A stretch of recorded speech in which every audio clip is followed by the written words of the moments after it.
আল্লাহর নবী সাল্লাল্লাহু আলাইহি সাল্লাম বেলালকে ভালোবেসে মসজিদের নববীর মুয়াজ্জিনের দায়িত্ব দিলেন। বেলাল মসজিদের নববীর মুয়াজ্জিন সুন্দরভাবে পালন করতেছেন, সুন্দরভাবে মসজিদের মুয়াজ্জিন পালন করতেছেন।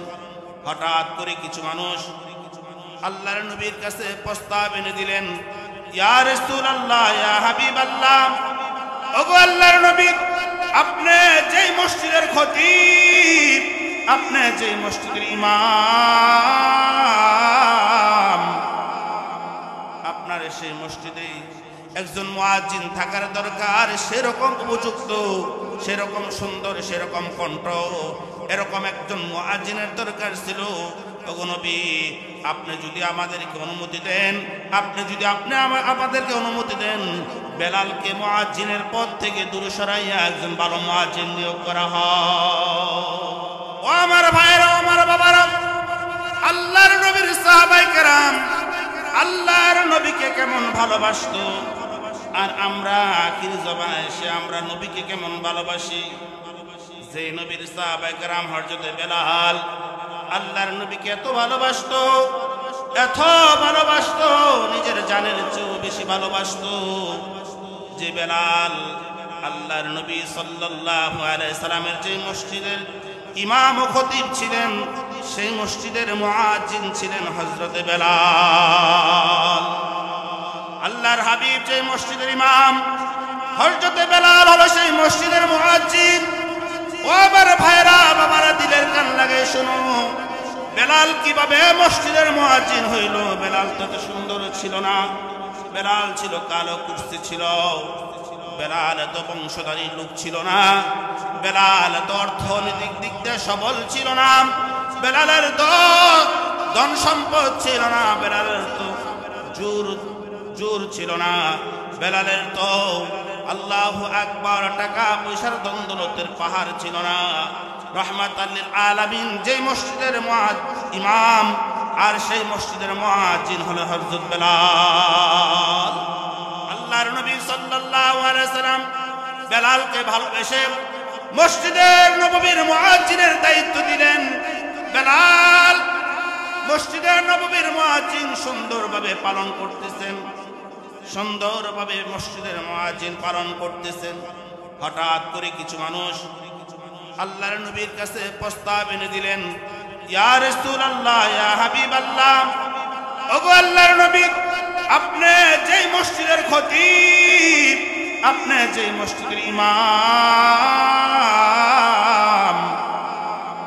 আপনার সেই মসজিদে একজন মুয়াজ্জিন থাকার দরকার, সেরকম উপযুক্ত, সেরকম সুন্দর, সেরকম কণ্ঠ, এরকম একজন মুয়াজ্জিনের দরকার ছিল। ওগো নবী, আপনি যদি আমাদেরকে অনুমতি দেন, আপনি যদি আমাদেরকে অনুমতি দেন, বেলালকে মুয়াজ্জিনের পদ থেকে দূরে সরাইয়া একজন ভালো মুয়াজ্জিন নিয়োগ করা হয়। আল্লাহর নবীর দিল চায় না, কারণ কি, বেলালের সাথে মালিকের সম্পর্ক, বেলালের সাথে আহকামুল হাকিমিনের সম্পর্ক। এজন্য আল্লাহর নবী বেলালকে মসজিদের নববীর থেকে মুয়াজ্জিন বিদায় দিতে চায় না, কিন্তু মানুষের পরামর্শ ক্রমে আল্লাহর হাবিব বলে, ঠিক আছে, তোমরা মুয়াজ্জিন নিয়োগ করো, মুয়াজ্জিন ভাও করো, নতুন মুয়াজ্জিন তোমরা নিয়োগ করো। নতুন মুয়াজ্জিন সবাই মিলে একটা মুয়াজ্জিন নির্ধারিত করলেন। আল্লাহর নবী বেলালকে এশার নামাজের পর ডাক দে, বেলাল, ও বেলাল শোনো, এতদিন যাবৎ মসজিদে নববীর মুয়াজ্জিন তোমার দায়িত্ব ছিল। বেলাল রে, আগামীকাল ফজর থেকে নতুন মুয়াজ্জিন আজান দিবে, তুমি আজকের থেকে এই মসজিদের মুয়াজ্জিন। মানুষের পরামর্শ ক্রমে তোমাকে ঘোষণা করা হইল স্থগিতের জন্য, আজকের থেকে আর আজান দিবা না, আজকের থেকে নতুন মুয়াজ্জিন নিয়োগ করা হয়েছে।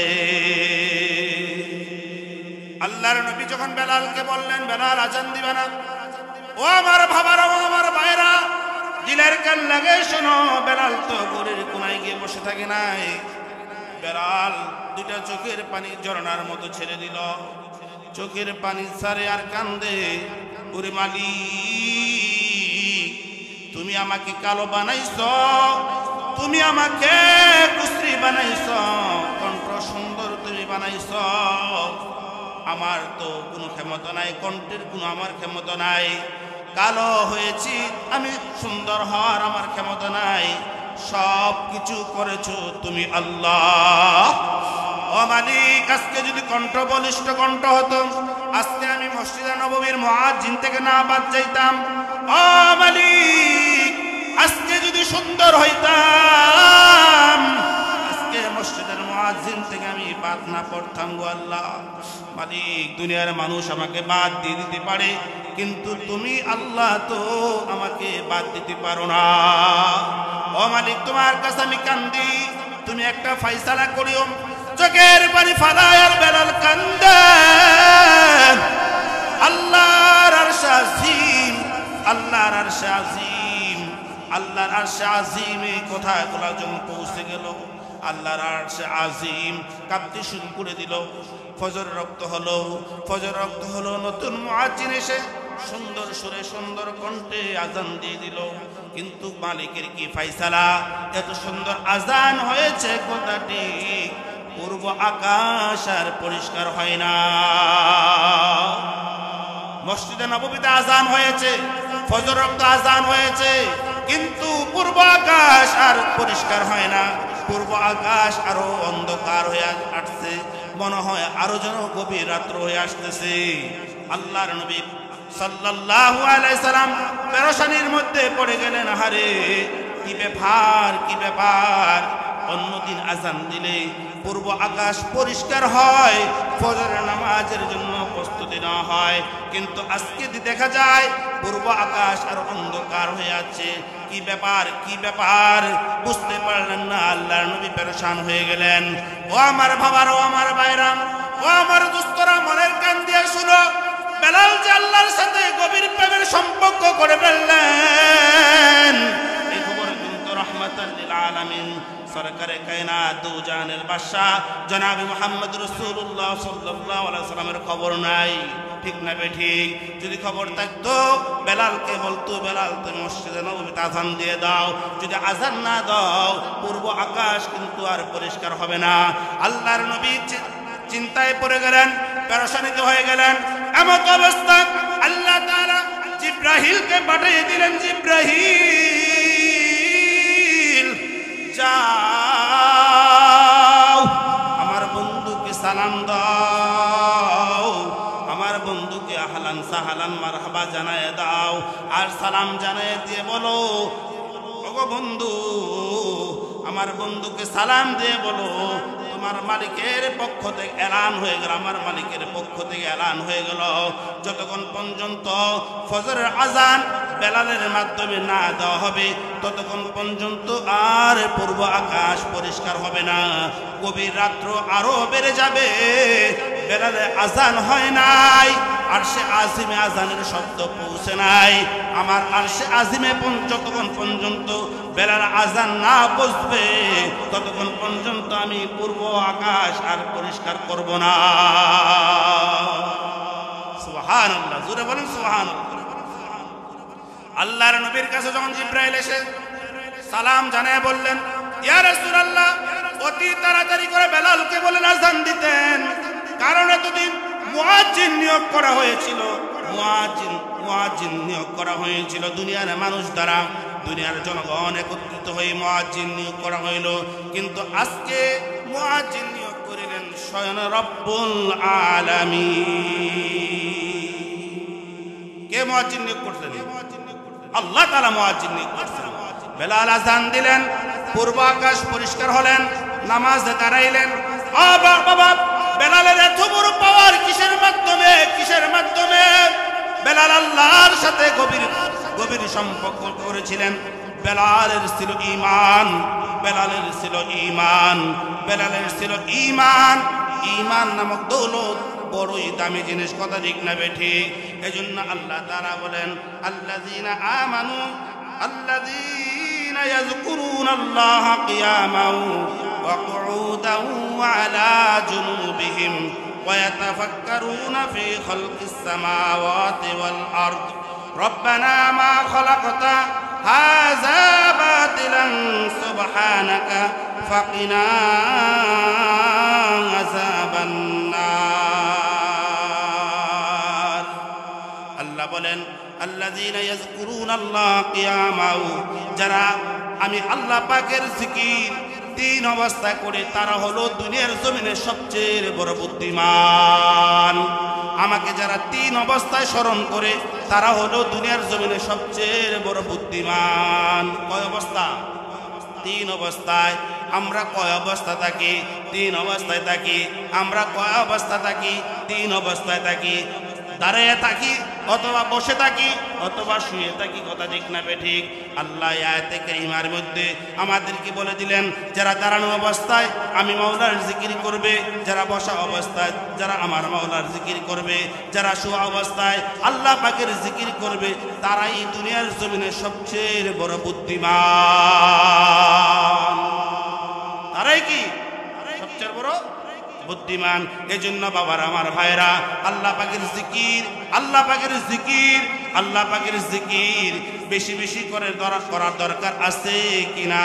লা ইলাহা ইল্লাল্লাহ, লা ইলাহা ইল্লাল্লাহ, লা ইলাহা ইল্লাল্লাহ, লা ইলাহা ইল্লাল্লাহ, লা ইলাহা ইল্লাল্লাহ, লা ইলাহা ইল্লাল্লাহ, লা ইলাহা ইল্লাল্লাহ মুহাম্মাদুর রাসূলুল্লাহ সাল্লাল্লাহু আলাইহি ওয়াসাল্লাম।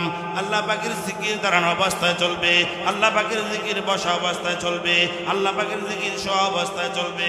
কিন্তু আজকে তো সমাজ থেকে জিকির উঠে গেছে, জিকির বাদ দিয়ে সমাজের ভিতরে বেহুদা গপগুজারি শুরু হয়ে গেছে। জিকির নাই, বন্দার জিকির নাই, কথা ঠিক না ঠিক? ও বাবা, জিকির যেই করে থাকবে না সেই ঘরটা হলো শয়তানের বাসা, যেই করে জিকির থাকবে না সেই ঘরটা হলো শয়তানের ঘর, যেই করে নামাজ থাকবে না সেই ঘরটা হলো শয়তানের ঘর, যেই করে রোজা থাকবে না সেই ঘরটা হলো শয়তানের ঘর, যেই ঘরের ভিতরে পর্দা বসিতে থাকবে না সেই ঘরটা হলো শয়তানের ঘর। এই জন্য শয়তানের ঘর বানাবো না, না আল্লাহওয়ালাদের ঘর বানাবো। যদি আল্লাহওয়ালাদের ঘর বানাতে চাই বেশি বেশি পরিমাণ আল্লাহর জিকিরে লাগা যায়। বেশি বেশি পরিমাণ কি আল্লাহ পাকের জিকির করি। জিকির করব তো কলব পরিষ্কার হবে, জিকির করব তো মালিককে খুশি করা হবে, জিকির করব তো মালিকের জান্নাতের উপযুক্ত মেহমান হয়ে যাব। আর জিকির ছাড়ব শয়তানের বন্ধু হব, জিকির ছাড়ব দুনিয়ার খবি শয়তানের বন্ধু হব, দুনিয়ার নেফাকির মধ্যে পড়ে যাব, দুনিয়ার গুনার মধ্যে পড়ে যাব। এই জন্য আপনাদেরকে হাতে ধরি পায়ে ধরি রে বাবা, পায়ে হাত রেখে তোমাদের বলি, ও বাবা জিকির বেশি বেশি করে করো। সকাল সন্ধ্যা হাঁটতে বসতে চলতে ফিরতে সদাই অবস্থায় জিকির। এমন জিকির করিও না যে জিকিরের মাধ্যমে গুনাহ তোমার আমলনামায় হবে। জিকিরের নামে বন্ডামি কিন্তু সমাজে আছে, জিকিরের মাধ্যমে বন্ডামি কিন্তু আছে। এমন জিকির করে, বেডু জিকির করে, বেড়াও জিকির করে, বলেন না নাউজুবিল্লাহ। একই মজলিসে বেড়া বেড়ি একসাথে জিকির করা হারাম। বেড়া বেড়ি একসাথে জিকির করা কি হারাম। এদিকে খুব লক্ষ্য রাখতে হবে।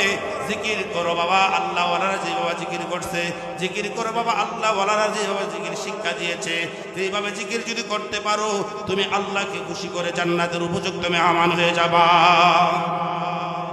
আল্লাহ রাসূল সাল্লাল্লাহু আলাইহি ওয়াসাল্লাম হাদিসের মধ্যে বলেন, قال النبي صلى الله عليه وسلم إن الجنة تشتاق إلى خمسة।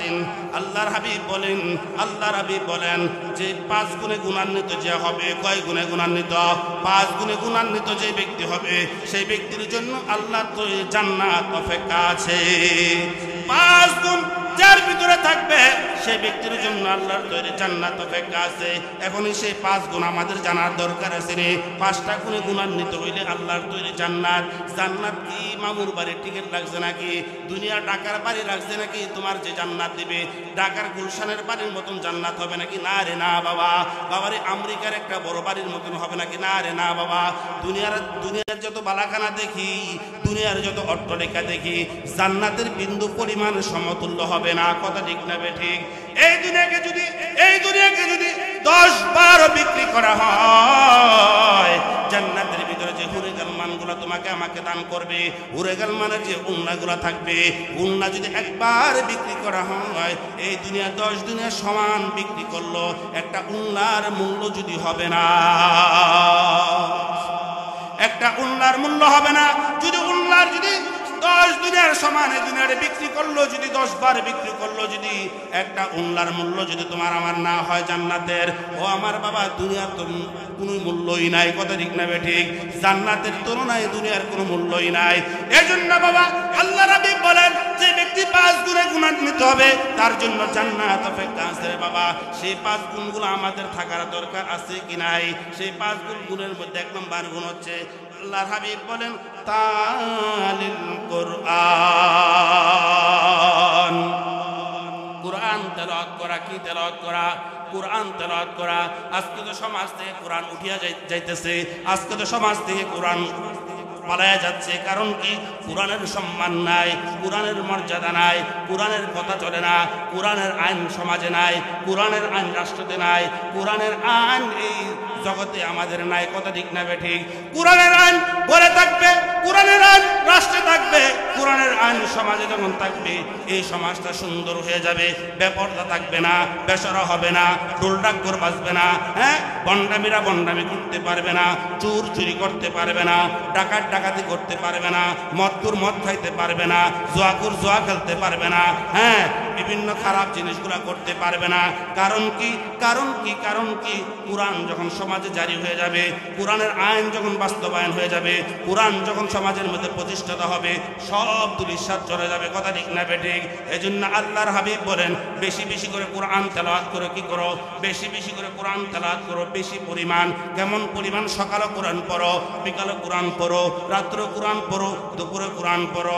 কারণ কি? কোরআন যে পড়তে সকাল বিকাল রাত্রি বলেছেন, এইটু আল্লাহ তাআলা কোরআনে বলেছেন। কেমনে বলেছেন? যে আমি আয়াতে কারিমা তেলাওয়াত করেছি, এই আয়াতের কারিমার মধ্যে বলেন দাঁড়ায় কোরআন তেলাওয়াত করো, বসে কোরআন তেলাওয়াত করো, শুয়ে কোরআন তেলাওয়াত করো, সর্ব অবস্থায় কোরআন তেলাওয়াত করো। এই জন্য কোরআন তেলাওয়াতের সাথে ভালোবাসা, কোরআনের সাথে যার ভালোবাসা হবে, কোরআনের সাথে যার মুহাব্বত হবে, কোরআনের সাথে যার আজমত হবে, কোরআনের সাথে যার প্রেম হবে, সেই ব্যক্তিরা আল্লাহর তৈরি জান্নাত তার জন্য অপেক্ষা আছে।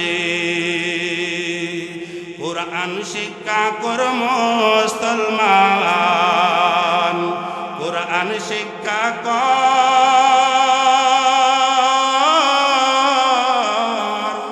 নবেল নাটক ছেড়ে দিয়ে আল্লাহর কোরআন পড়, নবেল নাটক ছেড়ে দিয়ে আল্লাহর কোরআন পড়।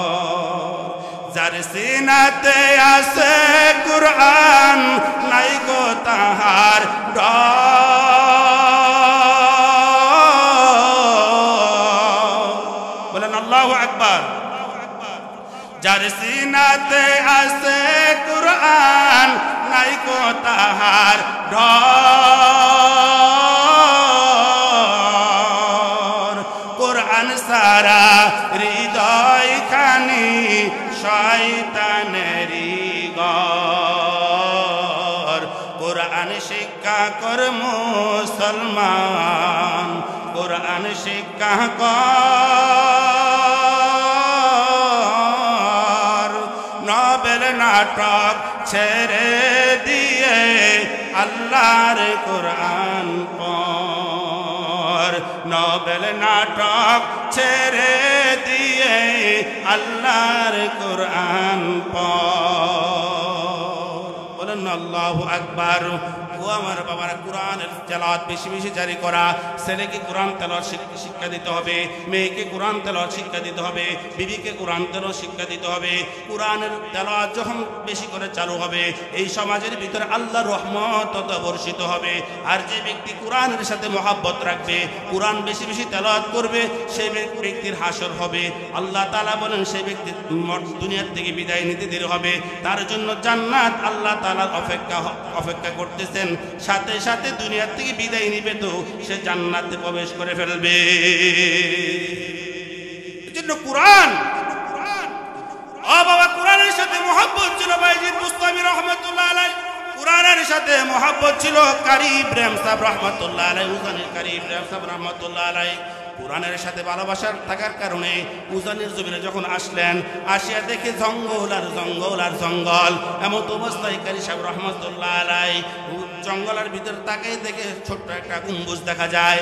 গম্বুজের ভিতরে, জঙ্গলের ভিতরে গম্বুজ, গম্বুজের ভিতরে বাঘেরা কি করতেছেন? বাচ্চাদেরকে, বাঘিনীরা বাচ্চাদেরকে দুধ পান করাচ্ছেন। এমন অবস্থায় কারি সাহেব রহমাতুল্লাহ আলাইহি বাঘগুলাকে লক্ষ্য করে বলে, ওরে জঙ্গলের বাঘ,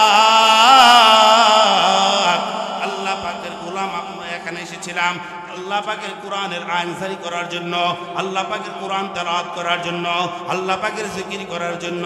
ও জঙ্গলের বাঘ, এই জায়গাটা যদি আবাদ করে দাও, এই জায়গার থেকে যদি তোমরা দূরে সরে যাও, তাহলে এখানে আমরা কোরআনের আইন জারি করব, কোরআন প্রতিষ্ঠাতা করব, কোরআনের মাদ্রাসা করব, কোরআনের একটা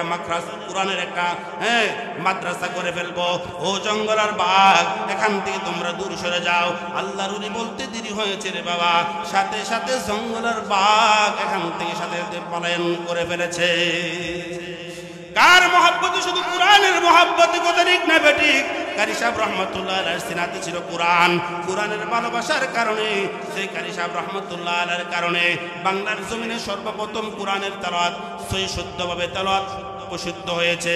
এজন্য কারি সাহেব রহমাতুল্লাহ আলাইহি উজানির জমিনে এখনো কোরআনের তেলাওয়াত মাহফিলের ভিতরে গেলে দেখা যায় কোরআনের তেলাওয়াত চলে, কথা ঠিক না বেঠিক? এজন্য উজানির তেলাওয়াত এত সুন্দর, এত মধুর। ও বাবা, কেরাত পড়লে খালি মন চায়, শুনতে গেলে মন চায়।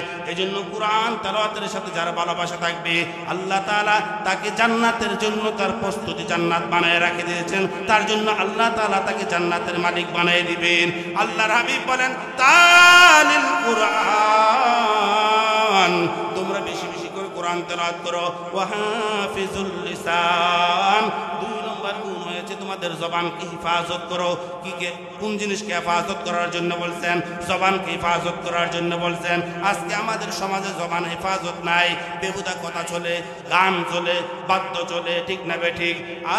গপ গুজারি চলে, জবানের হিফাজত নাই।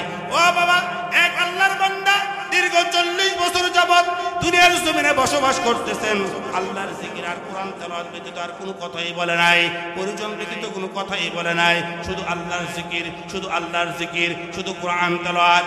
জীবনটা কাটাইছে প্রায় 40 বছর কাটাই দিলেন। 40 বছর পরে আল্লাহর ওই বান্দা দুনিয়ার থেকে বিদায় নিয়ে ফেললেন, দুনিয়ার থেকে চলে গেলেন। বলেন ইন্না লিল্লাহি ওয়া ইন্না ইলাইহি রাজিউন। দুনিয়ার থেকে যখন বান্দা চলে গেলেন, কবরে তাকে রাখা হলো। কবরে রাখার পরে কবরে আমাদেরকে রাখবে কিনা? রাখবে না। আমাদের কবর রাখবে না? আমাদের কবর আছে কি নাই? আমাদের সামনে কবর আছে কি নাই? আমরা কবরের যাত্রী হব কিনা হব না? বাবারে মনটারে বুঝাও, দিলের কান লাগায় শোনো। ওই আল্লাহর বান্দা যখন তাকে কবরে রাখা হলো, কবরে রাখার পরে ফেরেশতারা এসে প্রশ্ন করে, মান রাব্বুকা ওয়া মান দীনুকা ওয়া মান নাবিয়ুকা, তোমার রবকে, তোমার দিন কি, তোমার নবীকে? এমনি ভাবে যখন কবরের মধ্যে প্রশ্ন করে, কবরের মধ্যে যখন প্রশ্ন করতেছেন, ওই আল্লাহর বান্দা কোনো কিছু বলে না, চুপ চুপ করে বুবার মতন তাকাই আছেন, কোনো কথা বলে নাই। ফেরেশতাদের দিক তাকাই আছেন, কোনো কথা বলে নাই। ফেরেশতারা বলে, ও ভাই, আমাদের প্রশ্নের উত্তর দিয়ে দাও, পারলে বলো, না পারলে না করো। ফেরেশতার প্রশ্নের উত্তরে কিছুই বলে না, একদম চুপ হয়ে গেলেন। এমত অবস্থায় আল্লাহ তাআলা ফেরেশতাদেরকে ডাক দেয়া বলে, ও ফেরেশতারা রে, দূরে সরে যা, দূরে সরে যা। এই ফেরেশতা, তোদের সাথে আমার বান্দার কোনো কথা কথা হবে না, এখন আমি আমার বন্ধুদের সাথে শুধু কথা বলবো, আমি বন্ধুদের সাথে এখন আমি আলাপ করবো। ও ফেরেশতারা তোরা দূরে সরে যা। ফেরেশতারা দূরে সরে গেল। ফেরেশতারা দূরে সরে যাওয়ার পরে আল্লাহ তাআলা গায়বী আওয়াজ দিয়ে ডাকতে বলে, ও আল্লাহর বান্দা, ও আমার বান্দা আব্দুল্লাহ, তুমি কথা বলো না কেন? তুমি ফেরেশতাদের জবাব দাও না কেন? ফেরেশতাদের প্রশ্নের উত্তর দিলা না কেন? আল্লাহর বান্দা এখন মুস্কি একটা হাসি দিয়ে কবর থেকে আল্লাহ তাআলা ডাকতে বলে, মালিক, আমি যদি তোমার ফেরেশতাদের প্রশ্নের উত্তর দিয়ে দিতাম, আমি তো তোমার সাথে কথা বলার সৌভাগ্য আমার অর্জন হইতো না। কথা ঠিক না বেঠিক? ওরে মালিক, আমি যদি ফেরেশতাদের প্রশ্নের উত্তর দিয়ে দিতাম, তোমার সাথে এখন তোমার কথা বলার সম্পর্ক জুড়াইতো না, তোমার সাথে তো কথা বলার গভীরতা আমার হইতো না। ও মালিক, আমি তো ফেরেশতাদের প্রশ্নের উত্তর দেই নাই একমাত্র তোমার ভালোবাসার পাওয়ার জন্য। আমি দীর্ঘ দুনিয়ার জমিনে একদিন না, 2 দিন না, 1 রাত্র না, 2 রাত্র না, 1 বছর না, 2 বছর না, 40 বছর পর্যন্ত গো আল্লাহ, আমি দুনিয়ার জমিনে কোনো বেহুদা কথাই বলি নাই। দুনিয়ার জমিনে কোনো কথাই বলি নাই, একমাত্র তোমার সাথে কথা বলার জন্য। ও মালিক, আমি এখন তোমার সাথে কথা বলার সৌভাগ্য আমার হয়েছে। মালিক বলতেছে, ও আল্লাহর আমার বান্দা, কথা এতক্ষণ বললা না, এখন আমার সাথে কথা বলো। বলতে আছে মন জুড়ে কথা বলতে আছে। কথা বলা শেষ হওয়ার পরে আমার আল্লাহ ফেরেশতাদেরকে ডাক দেয়, কয়, ও ফেরেশতারা রে, ও ফেরেশতারা, তাড়াতাড়ি করে আমার এই বান্দার কবরের মধ্যে জান্নাতি বিছানা বিছাইয়া দে, আমার এই বান্দার কবরের মধ্যে জান্নাতে হাওয়া দান করে দে, আমার এই বান্দার কবরটা জান্নাতের সাথে যোগাযোগ করিয়া দে, আমার এই বান্দার কবরের ভিতরে জান্নাতের নিয়ামত দিয়ে ভরপুর করিয়া দে। বলেন না সুবহানাল্লাহ। ও বাবা, দুনিয়ার জমিনে কথা না বলার কারণে যদি আল্লাহ তাআলার সাথে কবরে গেলে কথা বলতে পারে রে বাবা, আল্লাহর সাথে যদি কথা বলার সম্পর্ক তৈরি হইতে পারে রে বাবা, আল্লাহর সাথে যদি তার ভালোবাসা স্থাপন হইতে পারে রে বাবা, আল্লাহর সাথে তার গভীরতা যদি হইতে পারে রে বাবা, ও বাবা, তুমি কোন গপের মধ্যে তোমার জীবন কাটাইতেছ? এই জবান তো দিয়েছিল আল্লাহ তাআলার জিকির করার জন্য, এই জবান তো দিয়েছিল আল্লাহ তাআলার জিকির করার জন্য, নবীর উপরে দুরূদ শরীফ পড়ার জন্য, এই জবান তো দিয়েছিল কুরআন পড়ার জন্য, এই জবান তো দিয়েছিল আল্লাহ তাআলার গুণ কীর্তন গাওয়ার জন্য। আজকে জবান দিয়ে কেন গপগুজারি কও, গীবত করো, শিকায়ত করো, এই জবান দিয়ে কেন অশ্লীল গালাগালি করো, এই জবান দিয়ে কেন মিথ্যা বলো, এই জবান দিয়ে কেন পরের নিন্দা করো, এই জবান দিয়ে কেন চুগলখড়ি করো? ও বাবা, আল্লাহর হাবিব বলেন, তোমার জবানকে তুমি হিফাজত করো। ওয়াহাফিজুল লিসান, তোমার জবানকে তুমি হিফাজত করো। জবানকে যদি হিফাজত করতে পারো, তোমার জন্য আল্লাহর তৈরি জান্নাত অপেক্ষা আছে। কিসের হেফাজত? জবানের হেফাজত। কিসের হেফাজত? জবানের হেফাজত। এই জবান বড় দামি। ও বাবা, এই জবান কেমন দামি জানুনি? এই জবানের মাধ্যমে যদি 60-70 বছর বিধর্মী ছিল, এই জবান দিয়ে খালি বলছে আমি আল্লাহকে আল্লাহ বলে মানি, এই জবান দ্বারা বলছে আমি রাসূলকে রাসূল বলে মানি, শুধু কালিমে তাইয়্যিবা লা ইলাহা ইল্লাল্লাহু মুহাম্মাদুর রাসূলুল্লাহ সাল্লাল্লাহু আলাইহি সাল্লাম পড়ে ফেলে এই জবান দ্বারা শুধু আল্লাহর কালিমাটা, আল্লাহর হাবিবের কালিমাটা পড়তে দেরি হয়, সাথে সাথে সে ইমানদারের ভিতরে চলে আসে, সাথে সাথে তার পিছনের সব গুনাহ মাফ করে দিয়ে আল্লাহ তাআলা তাকে জান্নাতের মেহমান বানিয়ে দেয়। এই জবানের মাধ্যমে আল্লাহর ওলি হওয়া যায়। জবানকে যদি বেশি বেশি করে জিকিরের মধ্যে লাগাইতে পারো রে বাবা, এই জবানকে যদি জিকির দ্বারা ভিজিয়ে রাখতে পারো রে বাবা, হাসতে হাসতে মালিকের তৈরি জান্নাতে চলে যাইবা। এই জন্য জবানের হিফাজত করা। কিসের হিফাজত করা? জবানের হিফাজত করা। আজকে সমাজের জবানের হিফাজত নাই, আজকে দেশের ভিতরে জবানের হিফাজত নাই, মা মেয়ে লোকদের জবানের হিফাজত নাই, শুধু আর মিথ্যা আর মিথ্যা। মিথ্যা বলতে পারলে মনে হয় অনেক বেশি বড় লাভ করে ফেলছে, যত মিথ্যা বলতে পারে তত বেশি মনে সে অনেক বড় হয়ে গেছে। না রে ভাই, মিথ্যা বলা যাবে না। মিথ্যা হলো সমস্ত পাপের মূল পাপ। আল্লাহ রাসূল সাল্লাল্লাহু আলাইহি সাল্লামের নিকটে একজন ব্যক্তি গিয়ে বলেন, আল্লাহ রাসূল একজন ব্যক্তিকে ডাক দিলেন, ও আল্লাহর বান্দা এখানে আসো। ওই ব্যক্তির এখানে গেলেন, আল্লাহ রাসূলের কাছে গেলেন। যাওয়ার পরে বলে তুমি কি করো? ওই ব্যক্তিরা চোখের পানি ছাড়িয়ে বলে, ইয়া রাসূলুল্লাহ, ইয়া হাবিবাল্লাহ, আমি অনেক দুষ্ট খারাপ মানুষ, আমি অনেক বড় খারাপ মানুষ। আল্লাহ রাসূল গো, আমি কিভাবে আমি খারাপ থেকে বাঁচবো? আল্লাহর নবী বলে, ও আমার সাহাবী, শুনে নাও, তুমি যে অপরাধ করে ফেলেছো, এই অপরাধ থেকে যদি বাঁচতে চাও, তুমি মিথ্যাকে পরিহার করো, মিথ্যা ত্যাগ করো। মিথ্যা যদি ত্যাগ করতে পারো, আল্লাহ তাআলা তোমাকে সমস্ত পাপ থেকে বাঁচিয়ে দিবে, একদিন না একদিন তোমাকে বাঁচিয়ে দিবে। ওই ব্যক্তিরা কি করলেন? মিথ্যা থেকে যখন সে দূরে সরে গেলেন, আল্লাহ তাআলা ব্যক্তিটাকে আল্লাহর খাঁটি গোলাম বানায়া, ওলির মর্তবা দিয়া, ওলির মর্যাদা দিয়ে আল্লাহ ওলি বানায়া দিছে। বলেন না সুবহানাল্লাহ। এই জন্য বেশি বেশি করে মিথ্যা থেকে আমাদেরকে বাঁচতে হবে। মিথ্যা হলো বড় পাপের বড় গুনাহ। মিথ্যা হলো পাপের বড় গুনাহ। এই মিথ্যা থেকে বাঁচতে হবে। আল্লাহ রাসূল বলেন, ওয়াহাফিজুল লিসান, তোমরা মিথ্যা মানে জবানকে হিফাজত করো। ওয়া মুতিইমুল জায়ান, আল্লাহ হাবিব বলেন, ক্ষুধার্ত ব্যক্তিকে তোমরা খানা দান করো। যারা ক্ষুধার্ত, যারা খানা নাই, যাদের পেটে খানা নাই, তাদেরকে খানা দান করো। আজকে সমাজে দেখা যায়, আজকে দেশে দেখা যায়, আজকে রাষ্ট্রে দেখা যায়, আজকে সমাজের ভিতরে দেখা যায়, এক ধনী আরেক ধনীর তালাশ করে, এক বড় লোক আরেক বড় লোকের তালাশ করে, এক টাকাওয়ালা আরেক টাকাওয়ালার তালাশ করে, এক জমিদার আরেক জমিদারের তালাশ করে, এক নেতা আরেক নেতার তালাশ করে। কথা ঠিক না বেঠিক? কিন্তু পাশের বাড়ির মানুষগুলা অনাহারে ভুগতেছে, পাশের বাড়ির মানুষগুলা খানা নাই, পাশের বাড়ির মানুষগুলা অসুস্থ কাতরাচ্ছে, পাশের বাড়ির মানুষগুলা রোগে কাতরাচ্ছে, পাশের বাড়ির মানুষগুলা তার খানা নাই, তার খানার ব্যবস্থা আমরা করতে চাই না। আমি ঘরের ভিতরে ভালো ভালো খানা খাই, কিন্তু পাশের বাড়ির মানুষগুলা তার ভালো খানা নাই। সে বছর একবার গোশত কিনে খাইতে পারে না, মাসে একবার গোশত কিনে খাইতে পারে না, কিন্তু তার খবরটা আমি তো নিলাম না। আল্লাহর হাবিব বলে, না রে না, ও আল্লাহর হাবিব বলে, আমার উম্মতেরা শুনে নাও, ও আমার উম্মতেরা শুনে নাও, যারা ক্ষুধার্ত অবস্থায় থাকে তাদেরকে তোমরা খানা দান করো।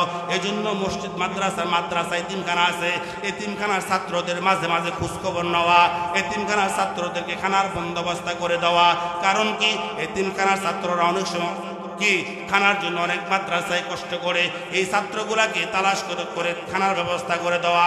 পাশে কোনো বাড়িতে এতিম ছেলে মেয়ে থাকলে তাদের খানার ব্যবস্থা করে দেওয়া। কিন্তু আজকে সমাজের ভিতরে দেখা যায় এতিম ছাত্রদের কোনো খোঁজ খবর নাই, অথচ এতিমের মাল আত্মসাৎ করার জন্য আমরা পাগল হয়ে গেছি। কথা ঠিক না ঠিক? আল্লাহর হাবিব বলেন, ক্ষুধার্ত ব্যক্তিকে তোমরা খানা দান করো, খানা খাওয়াও। আল্লাহর হাবিব বলেন, যে ব্যক্তি কাজটা করলো, ক্ষুধার্ত ব্যক্তিকে খানা দান করলো, আল্লাহ তাআলা বলেন তার জন্য আল্লাহ তোর জান্নাত অপেক্ষা আছে।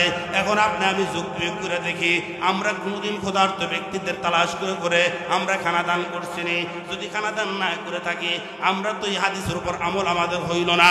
এই হাদিসের উপর আমাদের আমল যদি না হয়ে থাকে, হাসরের ময়দানে আল্লাহর হাবিবের দরবারে আমরা কিভাবে মুখটা দেখাবো? আল্লাহর হাবিবের সামনে আমরা কিভাবে দাঁড়াবো? আল্লাহর হাবিবের সামনে আমরা কিভাবে আমাদের মাথাটা উঁচু করে দাঁড়াবো? ওরে ভাই, হাতে ধরে পায়ে ধরে যাই, আমি অধম গুনাহগার মানুষ। আপনাদের ঘরের সন্তান, আপনাদের বাড়ির সন্তান ভাই আপনাদের কাছে বলে যায়, আল্লাহর কসমকে বলে যায়, ক্ষুধার্ত ব্যক্তিকে খানা খাওয়াবেন, আল্লাহর হাবিব খুশি হয়ে যাবেন। শুধু তাই নয়, তার জন্য আল্লাহর হাবিব খুশি হবেন তো আল্লাহ তাআলা তার খুশির কারণে আল্লাহ আপনার জন্য জান্নাত বরাদ্দ করে দিবে। ওয়ামুতিমুল জায়ান ওয়ামুকসিরুল উরিয়ান। 4 নম্বর গুণ হয়েছে, আল্লাহর হাবিব বলে, বস্ত্রহীন ব্যক্তিকে বস্ত্র দান করা, যাদের বস্ত্র নাই তাদেরকে বস্ত্র দান করা। আজকে সমাজের ভিতরে তুমি ভালো ভালো কাপড় পিন্দো, কিন্তু সমাজের ভিতরে শীতে অনেক মানুষ কাতরাচ্ছে, তার কাপড়ের বন্দোবস্ত নাই, কম্বলের বন্দোবস্ত নাই। তুমি বিদেশি বড় বড় কম্বল দিয়া, দামি দামি কম্বল দিয়া তুমি রাত্র যাপন করো, তোমার পাশের বাড়ির মানুষগুলা খেতাও নাই, ভালো একটা কম্বল নাই, সিরা কম্বলের ভিতরে ঘুমায়। ও ভাই, তোমার ছেলেরা তুমি বিদেশের জমিনে লক্ষ লক্ষ টাকা কামাই করে পাঠাইতেছে, তোমার ছেলের কাছে একদিন তো তুমি বললা না, আমার বাড়ির পাশের ভাই, তার তো কোনো ছেলেও নাই, তার শুধু মেয়ে, সে বিদেশ যাওয়ার মতন কোনো সুযোগ সুবিধা নাই, তার বিদেশ থেকে কোনো কম্বল আনার সুযোগ সুবিধা নাই, তার টাকাও নাই, পয়সাও নাই। ওরে সন্তান, আমার এই পাশের ভাই কষ্ট করে আমি দেখছি আমি আরামে ঘুমাই, কিন্তু পাশের বাড়ির মানুষ এর অনেক কষ্ট করে পাতলা একটা খেতা দিয়ে শোয়, পাতলা একটা কম্বল দিয়ে শোয়, শীতে কাতর হয়ে থাকে, শরীরের মধ্যে ভালো একটা সুইটার লাগাইতে পারে না, শরীরের ভিতরে ভালো একটা জাম্পার লাগাইতে পারে না, গরমের কাপড় তার নাই, তার একটা কাপড়ের বন্দোবস্ত করে দেয়। ও ভাই, ছোট্টবেলা শিশু এতিম বাচ্চারা, অনেক বাচ্চারা রাস্তাঘাটে কি করে, অনেক বাচ্চারা শীতে কাতরায়, কিন্তু আমরা দেখে দেখে তামাশা করে চলে আসি। না রে ভাই না, আল্লাহর হাবিব বলেন এই সমস্ত গরিবদেরকে দেখে দেখে তোমরা বস্ত্র দান করো, কাপড় দান করো, মা মেয়ে লোকদেরকে কাপড় দান করো, ছোট ছোট বাচ্চাদেরকে কাপড় দান করো। যখন তোমরা কাপড় চোপড় দান করতে পারবা, বস্ত্র দান করবা, তাদেরকে শীতের কাপড়ের বন্দোবস্ত করে দিবা, আল্লাহ তাআলা খুশি হবেন, আল্লাহর হাবিব খুশি হবেন। খুশি হয়ে তোমার জন্য আল্লাহর তৈরি জান্নাত অপেক্ষা আছেন, বলেন না সুবহানাল্লাহ। আল্লাহর হাবিব বলেন ওই ব্যক্তির জন্য জান্নাত অপেক্ষা যে ব্যক্তি কি করলো, যে ব্যক্তি বস্ত্রহীন ব্যক্তিকে বস্ত্র দান করলো, ওই বস্ত্রহীন ব্যক্তিকে বস্ত্র দান করলো, এই বস্ত্র দান করার কারণে আল্লাহ খুশি হয়ে গেল। খুশি হওয়ার কারণে আল্লাহ তাআলা তাহার জন্য জান্নাত, সুন্দর একটি জান্নাত বরাদ্দ করে দিবেন, সুন্দর একটি জান্নাত আল্লাহ বানায় দিবেন, বলেন না সুবহানাল্লাহ। 5 নম্বর গুণ হচ্ছে আল্লাহর হাবিব বলেন ওমান সাল্লা আলা হাবিবির রহমান। আল্লাহর হাবিব বলেন 5 নম্বর গুণে গুণান্বিত হলো ওই ব্যক্তি যে ব্যক্তি আল্লাহর হাবিবের প্রতি বেশি বেশি করে দুরূদ শরীফ পড়লো।